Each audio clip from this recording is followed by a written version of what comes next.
Hello champions, तो स्वागत है आप सभी का ओनली सिलेक्शन वर्ल्ड में। और डेट्स डिक्लेयर हो चुकी हैं, एक ही दिन में दोनों पेपर हैं, सुबह और शाम। तो यहाँ से आपको स्ट्रेटजाइज करना बहुत ज़रूरी है अपनी तैयारी को। अभी तक आप कहाँ स्टैंड कर रहे हैं और यहाँ से आपको आगे मूव ऑन किस तरीके से करना है, उस बारे में हम इस वीडियो में बात करेंगे। तो लास्ट तक जरूर देखिएगा, बहुत सारी चीज़ें हम यहाँ पर डिस्कस करेंगे। तो सबसे पहली चीज़ तो यहाँ पे ये है कि टाइम अब आपके पास लिमिटेड है, टाइम की लिमिट आ चुकी है। ऐसा नहीं है कि पता नहीं है पेपर कब होगा और आप पढ़ते जाएंगे, अब टाइम की लिमिट है। तो टाइम की लिमिट के हिसाब से हमें क्या करना होता है, स्ट्रेट जाइज चीज़ें करनी होती हैं। ठीक है, सबसे पहले आपको ये देखना है कि आप अभी कहाँ स्टैंड कर रहे हैं। उसके लिए आप ऐप पे टेस्ट हैं उनको दे सकते हैं, PYQs जो पुराने पेपर हैं उनको दे सकते हैं। किसी भी तरीके से आपको सबसे पहला ये अंदाज़ा लगाना होता है स्ट्रेटजी शुरू करने से पहले कि आप आज कहाँ पे स्टैंड कर रहे हैं। मान लीजिए आप 50% पे, 40% पे, 30% पे, 20% पे, 10% पे कहीं भी आज स्टैंड कर रहे हैं, फिर वहाँ से आपको आगे किस तरह से मूव ऑन करना, ये स्ट्रेटजी का पार्ट होता है। तो हम अलग अलग दोनों एग्जाम की बात करें तो APFC के लिए मोस्ट इंपॉर्टेंट क्या है, लीस्ट इंपॉर्टेंट क्या है, कि आपको लिस्ट बनानी पड़ेगी। कल मैंने 2 घंटे का सेशन लिया था ऐप पे और जिसमें मैंने सारी चीज़ें बताई थी। तो अगर किसी भी कोर्स में तो आपने उसको देख ही लिया होगा, नहीं देखा होगा तो देख लीजिए। तो वो 2 घंटे का सेशन था, उतना टाइम तो अभी हमारे पास यहाँ पे नहीं है। हम कंसाइज वे में बात करेंगे कि APFC के लिए मोस्ट इंपॉर्टेंट क्या है, लीस्ट इंपॉर्टेंट क्या है, EO के लिए मोस्ट इंपॉर्टेंट क्या है, लीस्ट इंपॉर्टेंट क्या है। ठीक है, तो लीस्ट इंपॉर्टेंट का मतलब ये नहीं होता कि आप उसको छोड़ के चले जाएंगे। मतलब अभी के लिए, शुरुआत के लिए आप पहले बड़े पोर्शन पे टेक ओवर कीजिए, बड़े पोर्शन पे हाथ लगाइए, बड़े पोर्शन को अपने काबू में कीजिए, जिससे आपको लगे कि हाँ आपको बहुत कुछ आ रहा है। अभी क्या है, डर का माहौल भी रहेगा। ठीक है, बहुत सारे लोगों को डर भी लग रहे हैं बहुत तरह के, तो उस डर को आपको काबू करना है, क्योंकि डर से तैयारी नहीं होती है।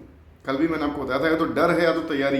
अगर आप डर कर रहे हैं तो आपको तैयारी नहीं लगेगी, और अगर आप तैयारी कर रहे हैं तो आपको डर नहीं लगेगा। ठीक है, तो इस डर को दूर हटाने के लिए आपको तैयारी में आना बहुत ज़रूरी है। ठीक है, और एक जिन लोगों ने अभी तक जो कहीं पे भी नहीं है या फिर अपनी तैयारी सेटिस्फाई नहीं है, उनके लिए एक रिवीजन बैच भी हम लॉन्च कर रहे हैं, जिसकी बात करेंगे लास्ट में। ठीक है, तो बात करते हैं APFC के लिए क्या सबसे इंपॉर्टेंट है। तो देखिए, सबसे इंपॉर्टेंट यहाँ पे मैथ्स वाला पोर्शन होता है। ठीक है, मैथ्स स्टेटिस्टिक्स वाला पोर्शन, उसके बाद लेबर लॉ वाला पोर्शन, जिसमें लेबर लॉज है, सोशल सिक्योरिटी है, इंडस्ट्रियल रिलेशन है, इंश्योरेंस है, ये सारा पोर्शन एक में कवर होता है गजट से। ठीक है, वो होता है। उसके बाद में करंट अफेयर्स एक बड़ा पोर्शन होता है, इकोनॉमी एक बड़ा पोर्शन होता है, हिस्ट्री एक बड़ा पोर्शन होता है। ठीक है, पॉलिटी रिलेटिवली छोटा लेकिन इंपॉर्टेंट पोर्शन होता है। ठीक है, तो ये सारे पोर्शन, फिर इंग्लिश एक पोर्शन है। तो ये सारे पोर्शन जो है बहुत इंपॉर्टेंट सेक्शन है APFC के हिसाब से, लगभग 80-90 क्वेश्चन ही कवर करेंगे। उसके बाद में जो आपके छोटे छोटे टॉपिक बच जाते हैं, जैसे ऑडिटिंग है, अकाउंटिंग है, उसके बाद में आपका कंप्यूटर है, जनरल साइंस है।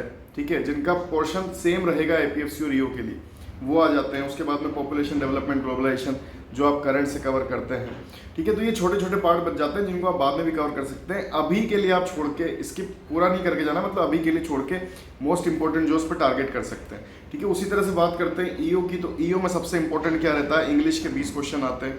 उसके बाद लेबर लॉ वाला जो पार्ट है, वहाँ पे IR 3 भागों में बढ़ता है, मैंने आपको बताया था, इसमें कॉन्स्टिट्यूशनल प्रोविजन आते हैं। सेकेंड क्या आता है आपके पास, IR की थ्योरी आती है, और फिर लेबर लॉ ऊपर से आता है। ठीक है, कोर्स नहीं है, दोनों में ही मत कीजिए, क्योंकि अभी ये फाइनल नहीं हुए हैं, लागू नहीं हुए हैं। ठीक है, इसके बाद में आपकी अकाउंटिंग एक बड़ा पार्ट वहाँ पे प्ले करता है EO में, जो कि APFC में नहीं है। उसके बाद में करंट अफेयर्स, वहाँ पे थोड़ा फैक्चुअल बेस आता है। उसके बाद में हिस्ट्री वहाँ भी एग्जिस्ट करती है। ठीक है, और हिस्ट्री हो गई, अकाउंटिंग हो गई, मैथ्स भी होती है, इंग्लिश भी होती है, मैथ्स के साथ थोड़ा रीजनिंग भी आता है, 6 से 8 क्वेश्चन।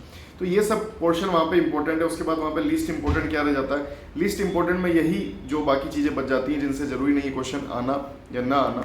ठीक है, जैसे कंप्यूटर के 5 क्वेश्चन फिक्स हैं, मैथ्स कितना आएगा, मतलब कुछ फिक्स नहीं है, बहुत टफ नहीं आता है वहाँ पे। लीस्ट इंपॉर्टेंट में वहाँ पे ऐसा कुछ है नहीं, क्योंकि फैक्चुअल बेस ही पेपर रहता है, ज़्यादा डीप क्वेश्चन नहीं आते। ठीक है, तो वहाँ EO में जो मोस्ट इंपॉर्टेंट है उनकी तैयारी आपको करनी चाहिए। ठीक है, पूरा उसको फोकस करना चाहिए। फिर भी अभी असमंजस में है, अभी समझ नहीं आ रहा क्या करना चाहिए। ठीक है, तो एक बैच हम लेके आ रहे हैं जिसमें प्रॉपर हम रिवीजन पे ही ध्यान देंगे।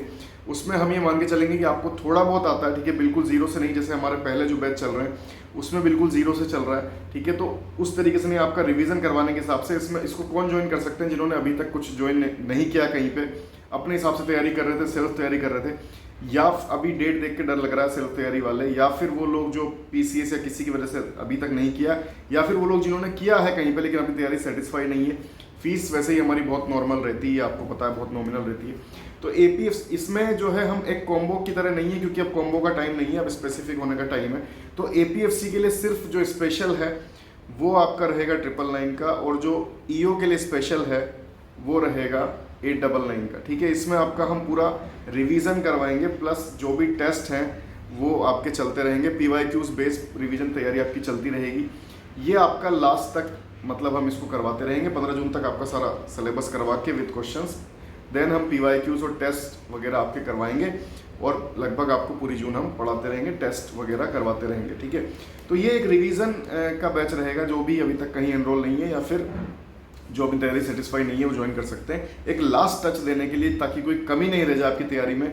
चाहे वो गाइडेंस की तरफ से हो, ओनली गाइडेंस चाहिए, ओनली टेस्ट सीरीज चाहिए, ओनली करंट अफेयर चाहिए। अब वो ओनली का टाइम चला गया। अब ये है कि एक भी फीस ही इतनी नॉर्मल है कि आप एक भी चीज़ आपको चाहिए तो आप पूरा लेंगे। ओनली गाइडेंस भी चाहिए तो भी वहाँ से आपको मिलेगा।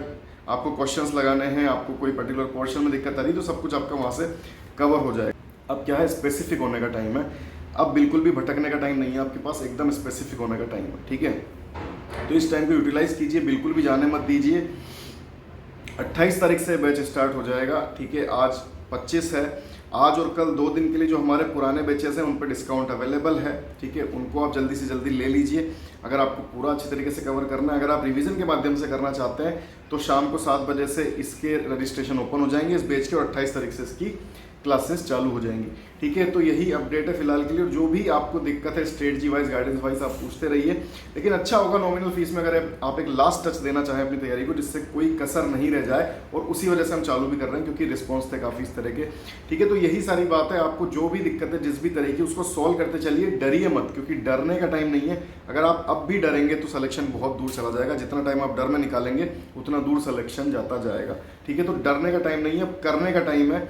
तो डरना नहीं है, करना है और करके दिखाना है। ठीक है, कुछ ऐसा कीजिए जो अभी तक किसी ने नहीं किया, और फिर रिजल्ट भी जरूर ऐसा आएगा, मैं आपको विश्वास दिलाता हूं, जो अभी तक नहीं हुआ। ठीक है, तो इसी विश्वास के साथ अपनी तैयारी में जुट जाइए। जो भी प्रॉब्लम है डिस्कस करते रहिए। गाइडेंस, स्ट्रेटजी या कोई भी एक चीज़ के लिए, मतलब जिस भी प्रॉब्लम आ रही है आपको बैच में आ सकते हैं, वहाँ पे सब कुछ रेगुलराइज है। पहले के बैच में कल तक डिस्काउंट रहेगा, और आज जो न्यू बैच है 28 तारीख से रिवीजन वाला, रिवीजन कम क्रैश कोर्स, वो आपका 28 तारीख से उसकी क्लासेस चालू हो जाएंगी। शाम को 7 बजे से रजिस्ट्रेशन चालू हो जाएगा। फीस मैं आपको बता चुका हूँ, बहुत ही नॉमिनल फीस है। ठीक है, तो ये सारी चीज़ें मैंने आपको बता दी। फिर भी कोई प्रॉब्लम रहती है तो आप पूछते रहते हैं, टेलीग्राम पे अवेलेबल रहते हैं 24 आवर्स। ठीक है, टिल देन तैयारी करते रहिए, करके दिखाइए, जीत के दिखाइए। ठीक है, जंग तब तक पूरी ना हुई जब तक वो मेरी ना हुई। ठीक है, good bye, best of luck, जय हिंद।